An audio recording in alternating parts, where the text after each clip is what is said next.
اس نے کہا جی وہاں نا اوپر ایک درویش بابا بیٹھے ہیں، لوگ اس سے دم کراتے ہیں، دعا کراتے ہیں، اللہ اللہ کراتے ہیں، نیک آدمی ہے۔ تو پرانے سارے لوگ اللہ والوں کو ماننے والے ہوتے ہیں۔ بادشاہ کہنے لگا میں بھی اچھے کام جا رہا ہوں، چلو میں بھی دعا کرا۔ بادشاہ لوگ نازک مزاج ہوتے ہیں، آپ کو پتہ ہے، بڑی مشکل سے پہاڑی پہ چڑھا، اوپر گیا تو لائن لگی ہوئی تھی، کہا میں اورنگزیب۔ اس نے کہا جی ہمارا بابا امیر غریب کا فرق نہیں کرتا، ملنا ہے تو لائن میں لگا۔ اورنگزیب لائن میں لگ گیا، 50 آدمی تھے، تھک گیا، دھوپ بڑی سخت تھی، نمبر آیا، اتحیات کی حالت میں بابا جی کے پاس بیٹھا، ہاتھ چومے، کہا حضور میں جہاد کے لیے جا رہا ہوں۔ بابا جی نے دعا کی، اچھا جبہ پہنا، داڑھی رکھی، پگڑی باندھی، دعا کی، نصیحتیں فرمائی، پھر فرمایا آخر پہ کہ اگر تو جیت گیا تو تکبر نہ کرنا، ہار گیا تو مایوس نہ ہو، یہ نصیحت کی۔ اورنگزیب کہتے ہیں کہ میں نے چند سکے نہ بطور نذرانہ کے بابا جی کے مسلح کے نیچے رکھے، اور جب میں الٹے قدم اترنے لگا تو بابا جی رومال جھاڑ کے کھڑے ہو گئے، کہنے لگے آج نہیں پہچانا، تو کوئی نہیں سمجھ آئی آپ، کہنے لگے آج نہیں پہچانا، آج تو نہیں نہ پہچانا، رکھ میرا انعام بنتا ہے، رکھ ادھر۔ بادشاہ کہنے لگا اللہ تیرا بھلا کرے، تو نے تو تھکا دیا، کہاں چڑھا ہوں کہاں رکا ہوں، پسینہ پیروں تک آ گیا، پر چلو بات بن گئی، تو نے بھائی کمال کر دیا، اورنگزیب کو دھوکہ دیا۔ بہرحال بتا کیا چاہیے؟ بادشاہ نا سب سے قیمتی ہیرے اپنے تاج میں لگایا کرتے، سب سے قیمتی ہیرے۔ کہنے لگا وہ جو تیرے سر پہ تاج ہے نا، اس کے جو ہیرے وہ چاہیے، 2 سال ہو گئے محنت کر، قیمتی۔ بادشاہ نے اسی وقت تاج اتارا، اس کے پیروں میں رکھا، تو کہنے لگا یہ تو نے مانگا ہے نا منہ سے، میں ہاتھ سے واپس آتا ہوں تو آنا میں اپنی مرضی سے بھی دوں گا۔ یہ جملے کہہ کے بادشاہ جب غار سے اترنے لگا تو بیروپیے نے آواز دی، کہنے لگا بادشاہ ذرا سننا۔ بادشاہ نے پلٹ کے دیکھا، کیا ہوا؟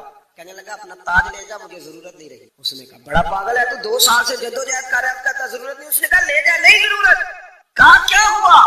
تھا بیروپیہ پر کھول کے رویا، اتنا رویا کہ چیخے مارنے لگا۔